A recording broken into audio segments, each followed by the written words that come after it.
OPB Podcasts.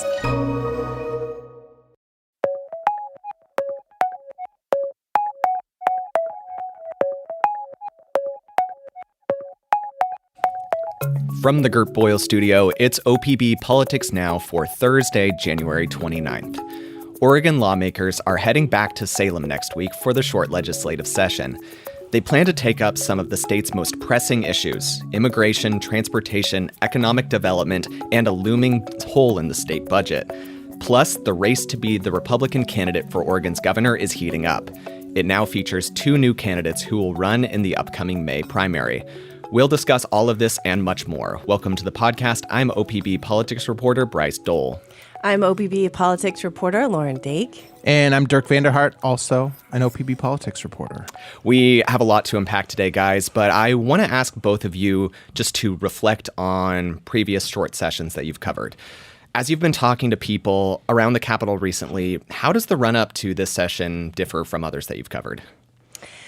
I'm going to answer that. But before I do, I'm going to take a step back. Please do. Because I think I'd be doing a disservice to our audience and to the late Senate President Peter Courtney if I did not say that originally short sessions were meant to simply balance the budget. Oh. So when voters approved annual sessions some 15 years ago, they were sold on the idea that Oregon was growing, Oregon's budget was getting more complicated, and we needed to do more regular budget adjustments. And the reason I brought up Senate President Peter Courtney was because he would often grumble when lawmakers tried to squeeze through big, complicated policy bills in the short session. Well, Senate President Peter Courtney died, may he rest in peace, and with him went this even sort of pretense that the short session was only going to be for budget adjustments. Because since then,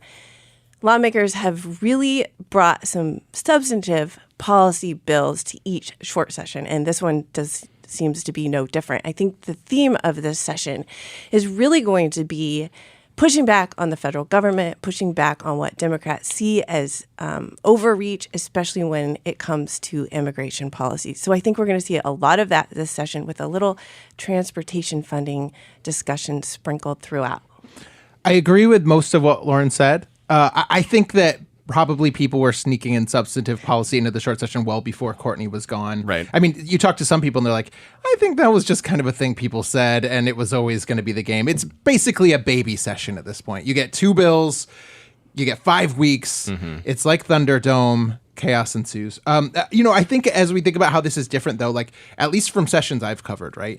I have, beyond a very small, short period in the pandemic, I have always been covering sessions that there's sort of budget plenty. There's more money to spend. Let's figure out what our priorities are for spending it. This is very much not that. Because of H.R. 1 passed by the Trump administration and Congress, because of some other things, we are seeing a real budget contraction. And so there is going to be the biggest focus of session will be how to rebalance the budget in light of that. What are we stripping away? What other steps do we have to take? And that is a very uncomfortable place for a lot of lawmakers to be. They don't like, you talk to them, they don't like this. They like being able to spend money and figure out where their priorities are going to land. They don't like having to tell people, sorry, this is done. That becomes very unfun for elected officials. And so there's going to be a different vibe in the Capitol this year. Yeah. All right. So let's get into one of the more controversial things that they'll be discussing. This session will begin on Groundhog Day, which is ironic given that lawmakers will once again be taking up the same transportation issues that they tried to fix a year ago. Dirk, how are things shaping up? Yeah, it's a very good question. I wish I could tell you in full, right? What we know is that lawmakers are looking to find around $300 million to pay for road maintenance and avert layoffs at the Oregon Department of Transportation. That's the size of the budget hole they say they have. And that's because the taxes that everyone should remember, because we've talked about it so many times by now. So many times. The taxes Democrats passed last fall to pay for that stuff are probably dead in the water. They've been referred to voters. We also know that lawmakers are very, very unlikely to try to pass some sort of new fee or tax to fund part of that. They say that's a discussion for another day. They're instead saying they want to reprioritize existing money within the roads budget to fill the hole, which Republicans will hasten to tell you is something they've been suggesting for a year or more. But we don't know, what's on the chopping block. I think it's likely lawmakers will eliminate some, maybe all, I don't know, of the vacant positions at ODOT. There are hundreds of those right now just sitting open. I think it's likely they pull money from some programs, maybe some popular programs at ODOT in order to close this hole. We don't know which. This situation is something that is subject to change too, because on February 4th, 2 days after they convene, lawmakers are going to get a brand new revenue forecast. That could completely upset the apple cart. Maybe things get better, maybe things get way worse. We don't know. And this transportation discussion could get more or less complicated as a result. Wow. And the budget hole is only one piece of this equation. There's also a really tricky political question over when voters will be able to decide on raising transportation taxes. Right. Where does that stand? Yeah, this has been a super interesting question in recent weeks. So under the normal run of things, right, this referendum has qualified. Voters are scheduled to vote in November on whether to approve all these transportation taxes lawmakers put into law. That's the general election, but Democrats have now put forward two proposals for ensuring that vote doesn't happen in November, right? The first was from Governor Tina Kotek, who asked lawmakers, I think earlier this month, to just scrap the whole bill, repeal it. That would mean that they don't have to hold an election and they can just go back to the drawing board, essentially. It turns out that is probably not legally allowed. So that plan is out. But now Democrats have another plan. We learned last week House Speaker Julie Fahey, Senate President Rob Wagner want to push their members not to vote for this in November. Let's vote on this in May. That's what they're saying. How would voting earlier on this help? Yeah, I don't know that it would help, but the stated purpose of the move in the press releases yesterday when Fahey and Wagner were talking to reporters is that having a vote on this and these taxes sooner is just going to help give us clarity. Here's how Fahey put it. I have come out in favor of setting the referendum date in May. I think that is the piece that is critically important, that we have clarity about whether that funding will be available. So that's one piece of this argument. I have to say, as I think about this, if anyone thinks that these taxes are going to pass in May or in November, I have yet to find that person. It feels like, at least among the people I talk to, this is pretty clear. These aren't going anywhere. Don't plan on having these taxes on the books. But that is what they are saying. So then this accusation is that Democrats are moving the vote not because of clarity, right, but simply out of this political greed. They don't want to appear on the same general election ballot as this unpopular tax that they passed. And to his credit, I have to say, we got maybe an uncommon bit of candor on this from Wagner, the Senate president, yesterday when he was asked. Here's what he said. Is it political? For sure. I don't think people want to see this on a November ballot. And I think that we do need to make sure, and in May, every single voter in the state of Oregon is going to have a ballot in their hand, and this question is going to be in front of them. So I have to say, I was surprised. I was delighted by the frankness of that statement. I was not that surprised moments after he said this. Wagner's office came out with a statement sort of backtracking, saying actually he meant to say the move would be viewed as political, not that it actually was political. I'm going to let listeners make their own call on that. It is true, though. Republicans have been relentlessly calling out Dems for trying to move this vote. They argue on one level this is going to disenfranchise voters because primary elections have a lower turnout. The fact of the matter is, these taxes are considered very unlikely to survive, as I say. But also, Democrats would point out almost all the times that taxes have been referred to the ballot in recent decades, they've been moved from November to May. It's just been common practice. Republicans have even done that. They're saying this is not out of the ordinary. Even if politics are involved, it's not out of the ordinary. I just want to point out a little behind the scenes that Dirk was, in fact, so delighted about Wagner's initial response that when we were back in our office, he said, "Can you believe how honest? I really appreciated that." That moment in our inbox was a statement from his communication person being like, here's a little bit more clarity and nuance. And what Wagner really meant to say was. So anyway, just think that, we were all a little surprised with how forthcoming he seemed to be about it. Yeah, and you talk to lawmakers on background, they will level with you. Sure, there's politics here. Right. Many of them will also say, but it would be nice to have clarity. But sure, there's politics. There is politics here. So, okay. Anyway. But there will be a vote at some point about the taxes lawmakers passed. But there was more in the transportation bill Right. than just taxes, right? Like, what happens to the other stuff? Yeah, that's been my question. So and it's, I guess, not one that Democrats have been completely clear on. So as I said, Kotek initially called for that entire bill to be scrapped. Do away with it all. We'll go back to the drawing board. That would have roped in all these non-tax pieces. Things like, creating new oversight for ODOT spending or changing how heavy trucks are taxed, which is something that industry has really been pushing for a long time. Or this new plan, this controversial plan in some instances, to charge drivers of EVs and hybrids for every mile they drive. So now that Democrats can't just repeal the entire bill, those things are still live. And the question is whether Democrats might try to repeal them anyway. Just go back to the drawing board, as Kotek said. Fahey told reporters this week some of the stuff that is still on the books, even without a vote, right? Some of the stuff that won't be voted on, create new costs that might be too expensive for the state to pay for. So maybe those have to go. But we heard kind of different things from Senate leaders and Kotek, who both suggested maybe they would be able to stay. So we just don't know what happens to those pieces. The political piece of this is that if they do go away, as Kotek, let's assume Kotek tries to create a new transportation package next year, she will have those as bargaining chips. She can tell the truckers, hey, we're going to give you this thing that went away. Come to the table and support this. Those would go away if they just go into law. So that is some of the political calculus going on. I see. Okay, let's move on. The biggest story probably in the country right now is around ICE and the Trump administration's immigration crackdown. We've all seen the videos from Minneapolis where federal immigration officials have shot and killed 2 people over 3 weeks. Here, U.S. Border Patrol also shot 2 people in Portland this month, and all of this has kicked off yet another round of protests at the ICE building where the president had been trying to send the National Guard in recent months. And those are just some of the many immigration stories that have recently made headlines in Oregon, right? Lauren, what are Democratic leaders saying about how they want the state to respond?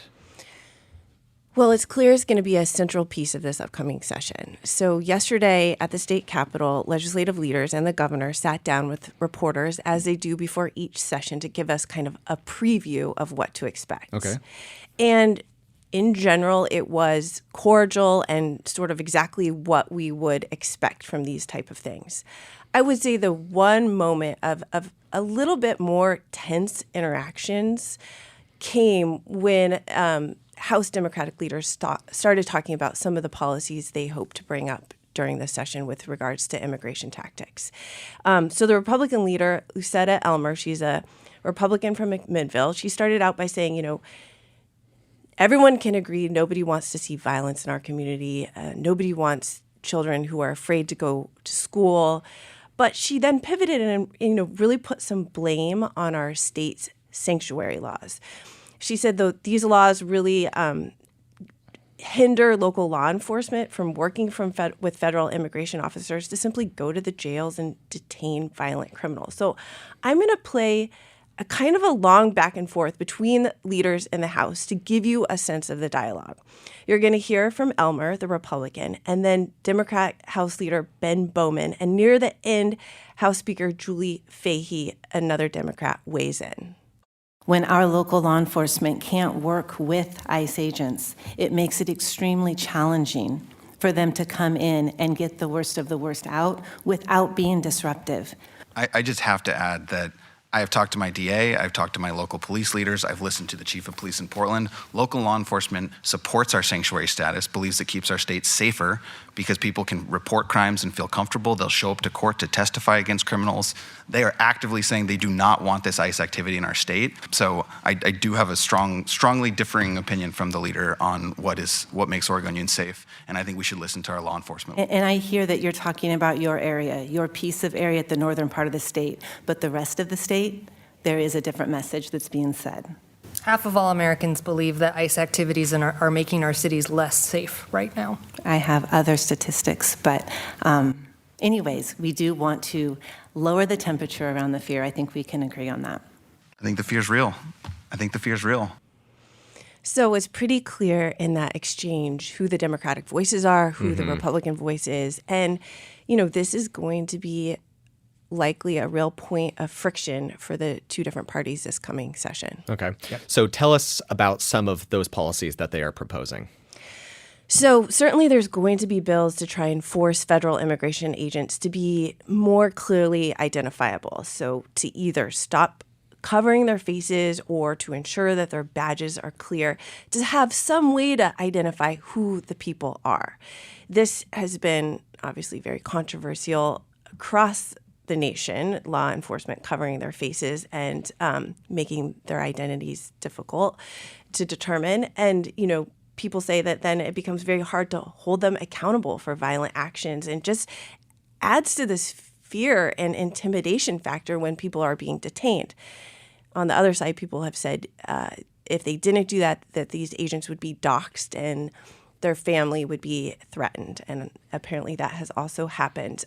So that is going to be discussed a lot. And then there's just a lot of other bills. There's a bill to prevent public money from being spent on companies that may support deportation efforts. For example, say an airline that gets Oregon taxpayer dollars that's flying people to detention centers. They want to make sure that type of thing is not happening.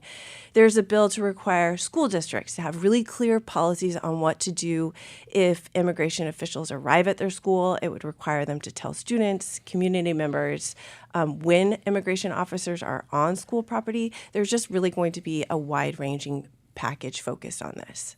I see. Okay, lawmakers will also be discussing how to adjust the state budget for the Trump administration's One Big Beautiful Bill. Because of the bill's tax changes, the legislature expects the state's general fund could lose out on about $888 million, right? Dirk, what is at stake here?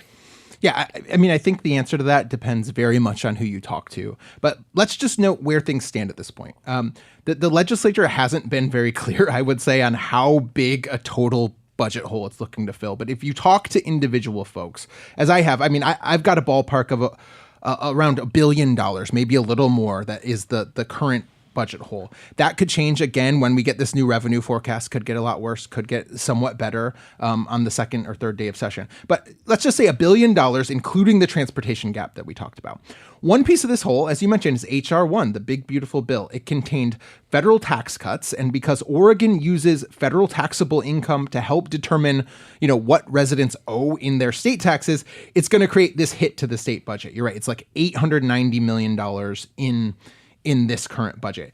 So the question for Democrats is whether to change how Oregon calculates its taxable income. Should the state disconnect from the federal tax code and basically undo at least some of those tax cuts in H.R. 1? I see.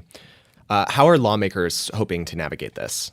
Yeah, so it became very clear yesterday that top Democrats do plan to push a bill that would disconnect at least somewhat from the federal tax code. So, for instance, H.R. 1 contained temporary exemptions to taxes on tips and overtime, things that are likely popular with a lot of people right now.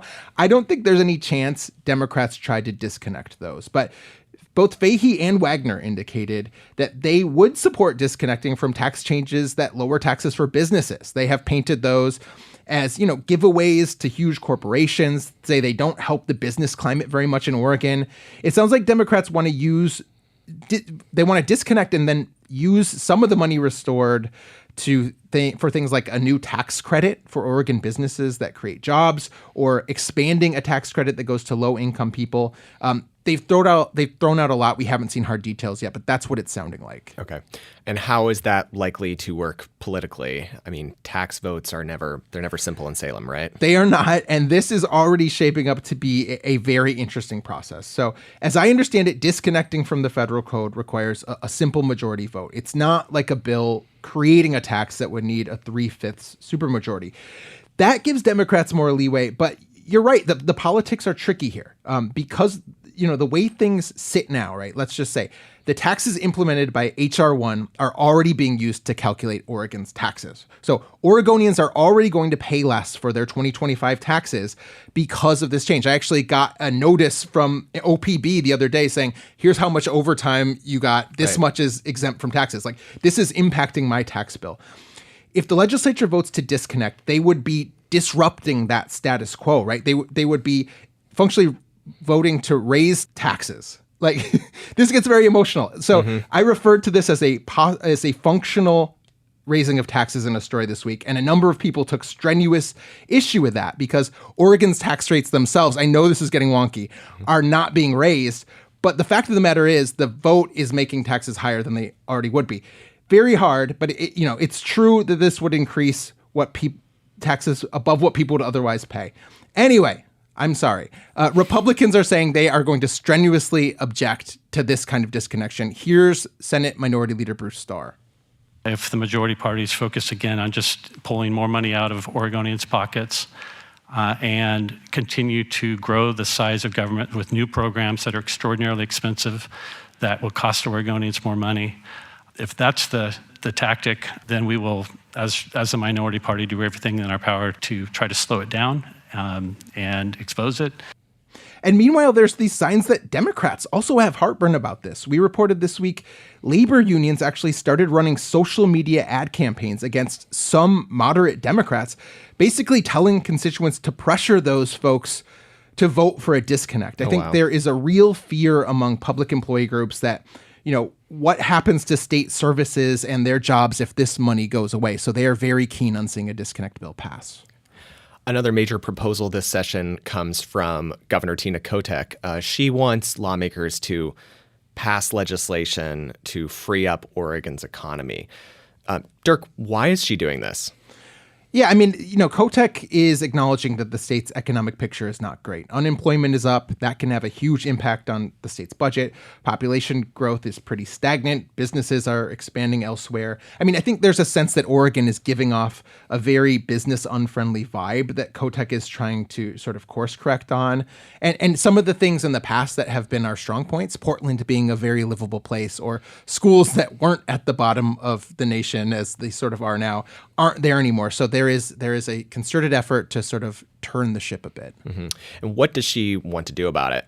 Yeah, we talked about this a lot on the podcast, I think. I mean, she's got a council that is working on all these economic development recommendations. We don't know what that looks like. Mm-hmm. In the meantime, she has a bill this session that would do a number of things. It would look to speed up permits for big projects that meet certain investment thresholds.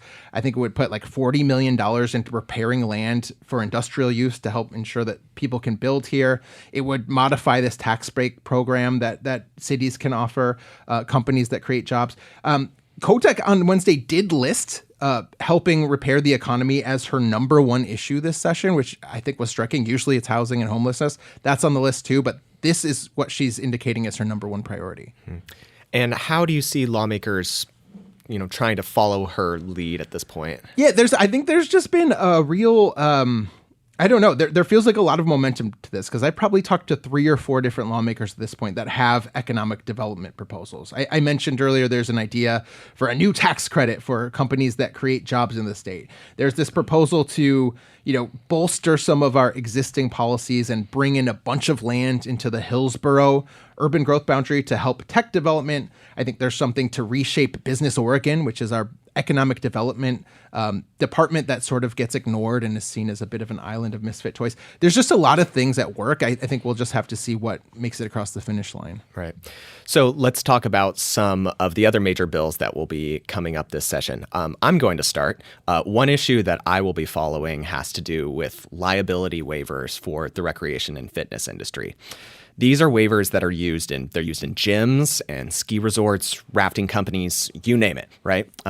Signing one of them means that you can't sue a business for negligence. It's essentially a written acknowledgement that you, as the participant, are taking responsibility for the risks that are inherent in whatever it is that you're doing, right? But these are not recognized in Oregon. Yeah, this always gets brought up in session. I mean, it's been an issue for years. Why is that? Why are they not recognized? So that's because of an Oregon Supreme Court ruling. This was back in 2014. The ruling made these liability waivers unenforceable. And industry leaders are now saying that this is a big part of why they're seeing rising insurance premiums as a result of this, and that is kind of pushing them out of business. And it's having all these big dramatic impacts. I mean, how is it playing out in practice? Well, take ski resorts, for example. They've been pretty vocal about this. They say that the ruling opened them up to frivolous lawsuits, expensive legal settlements. They say this is a big reason why, for one thing, their insurance premiums are going up, that insurers, I think at least one insurer has left the state because of this, or at least partly because of this, and that this has kind of forced the ski resorts to increase lift ticket prices. Now, some people are obviously concerned that the waivers could result in customers, giving up their rights to sue a business for negligence. But there's a pretty sizable bipartisan push to tackle this. There's 2 different bills, one in each chamber. They're identical. And lawmakers are basically making the case now that Oregon is an outlier and that other West Coast states recognize these waivers and that we should too. It's one of those that has been talked about a lot. It didn't quite get across the finish line last time, and it feels, I don't know, I have no idea what the politics are, but it does feel like there is going to be a concerted effort to get this across this time. Right. There's a lot of buzz about it. Lauren, what will you be following? Well, we talked about the economy being a big push for the governor, but housing is also always, near and dear to her heart. And she does have an interesting bill that she talked about a bit yesterday. It would basically allow for a expansion of the city's urban growth boundaries, cities that meet certain requirements, if they promise to build housing for people who are 55 years and older, or if it's manufactured housing. We obviously have a shortage of affordable housing in Oregon right now. Bryce, you did a pretty deep dive into how we're seeing more seniors than ever living unhoused on the streets. So this makes sense. I think where we could see a little bit of pushback on this bill is that she is making an exemption or changing the urban growth boundary once again, which she's done before. So, in Oregon, making exemptions or changing these boundaries without going through the land use process can be very controversial. I think most of our listeners probably know that the UGB is, the land use laws that a lot of people credit for Oregon not looking like California. Like, it's prevented sprawl, it's made growth intentional. And there has been some fear that just sort of normalizing these exemptions over time could kind of deteriorate these land use laws. So I think that that's going to be a very interesting bill to watch. I feel like there's also a growing drumbeat, though, even among Democrats, that these 50-year-old laws probably aren't serving us as well as they might as part of this economic development thing. Julie Fahey, the House Speaker, has said this. I think Governor Kotek has suggested it. It will be a huge fight if there is, especially if there's like a more wholesale reform effort at this. But I think that feels like the direction the politics are going. There may be more serious changes coming to land use. Dirk, what else will you be watching? Yeah, so the bills just went live yesterday. I have not made my way through all of them. Blessedly, this is a short session, so there's not all that many. It's manageable.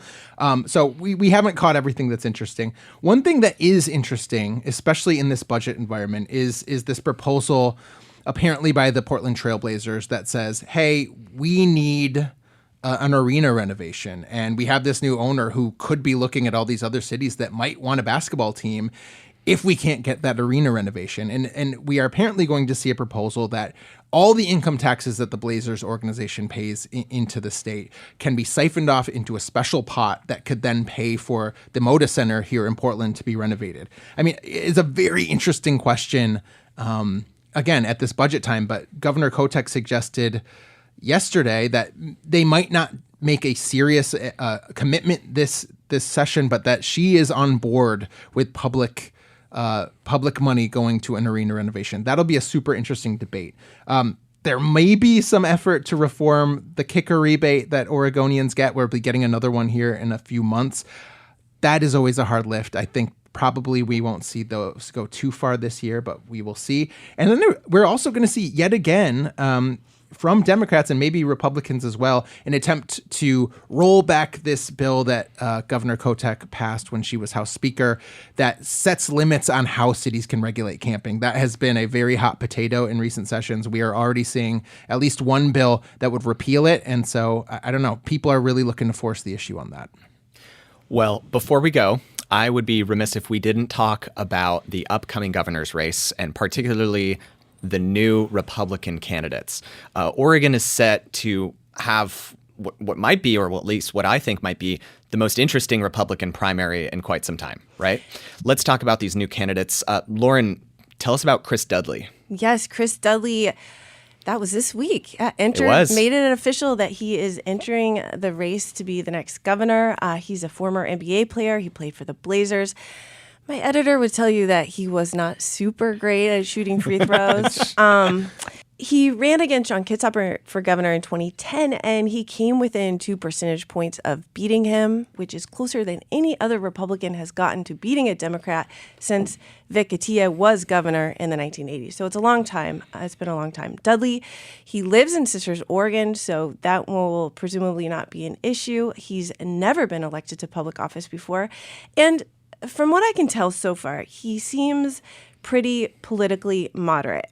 And that will certainly make the Republican primary more interesting. His challenge up against Senator Christine Drazan, she's a Republican from Canby who is running again. You know, one thing that could be really interesting there are their stances on reproductive rights. Dudley in the past said he believes in a person's right to access reproductive health care. Christine Drazan is anti-abortion, and that always gets tricky in a primary where candidates have to appeal to their more conservative base, but then get ready to also appeal to a more moderate base in the general election. So that's something that we'll be keeping an eye on. Okay. Another candidate is State Representative Ed Deal. Dirk, who's he? Yeah, he is a 2-term state representative from Scioto. He formerly owned a business. Now he's in politics. Probably a lot of people don't know much about Deal, but he really did rise to some prominence here in the last few months. He was one of 2 Republican lawmakers that, when Democrats passed these transportation tax increases in September, took the ball and said, hey, we're gonna run a signature gathering campaign and try to refer it to the ballot. A lot of people didn't give that campaign a chance, particularly because they weren't talking about raising a bunch of money and paying a bunch of signature gatherers. They were going to do it all with volunteers. But what they quickly learned is that people really hated this thing. Deal and Senator Bruce Starr, the minority leader in the Senate, collected like 250,000 signatures in a month or something. Amount. Yeah, I mean, an insanely successful effort that I think Deal believes, one, catapulted him onto a lot of people's radars, but 2, gave him this network that he can now tap as a candidate to say, hey, I led you here. This is some of the most success we Republicans have seen in some time. Let's keep that momentum going. I'm going to be your next governor. We will see if that grassroots energy translates to the primary, but Deal, he figures to be a factor in this race. Okay, let's leave it there. Dirk and Lauren, thank you for being here. Thanks, Bryce. Thank you, Bryce. This week's episode of OPB Politics Now was recorded live in the Gert Boyle studio. It was produced by Andrew Thien, and our audio engineer is Stephen Cray. Our music comes from Audio Network. We'll be back next week with more political news from across the Pacific Northwest. Until then, you can find all of OPB's reporting at opb.org. Thanks for your support, and thanks for listening.